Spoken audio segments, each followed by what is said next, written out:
अर्जुन ने कहा, हे कृष्ण, आप कभी कर्म का त्याग, संन्यास की प्रशंसा करते हैं और कभी कर्मयोग की। कृपया मुझे निश्चित रूप से बताइए कि इन दोनों में से कौन सा मार्ग श्रेष्ठ है। श्री भगवान ने कहा, कर्म संन्यास और कर्मयोग दोनों ही मोक्ष देने वाले हैं, परंतु इन दोनों में से कर्मयोग श्रेष्ठ है। जो न किसी से द्वेष रखता है और न किसी से आसक्ति रखता है, वह ज्ञानी मनुष्य दोनों मार्गों में सुगमता से मुक्त हो जाता है। संन्यास लेना कठिन है, जबकि कर्मयोगी बिना कर्म छोड़े शीघ्र परम पद को प्राप्त करता है। जो ज्ञानी मनुष्य कर्मों के फल का त्याग करता है, वह सदा प्रसन्न रहता है और कर्म करके भी बंधन में नहीं पड़ता।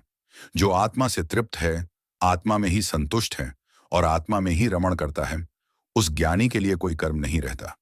ऐसे मनुष्य को किसी के लिए कुछ करना बाकी नहीं रहता और न कुछ न करने से उसे कोई दोष होता है।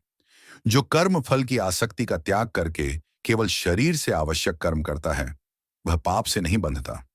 ज्ञानी जन की स्थिति, उनके मन, बुद्धि और शरीर सब कुछ शुद्ध होते हैं। वे केवल दूसरों के हित के लिए कर्म करते हैं और पवित्र रहते हैं। जो फल की इच्छा नहीं करता, जिसका चित्त स्थिर है और जो ईश्वर को सब कर्म अर्पित करता है, ऐसा योगी पाप से अप्रभावित रहता है।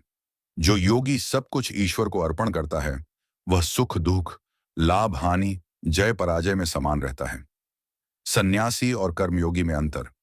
सन्यासी कर्म का त्याग करता है, लेकिन योगी कर्म करते हुए भी त्यागी है, क्योंकि उसने फल की आसक्ति छोड़ दी है।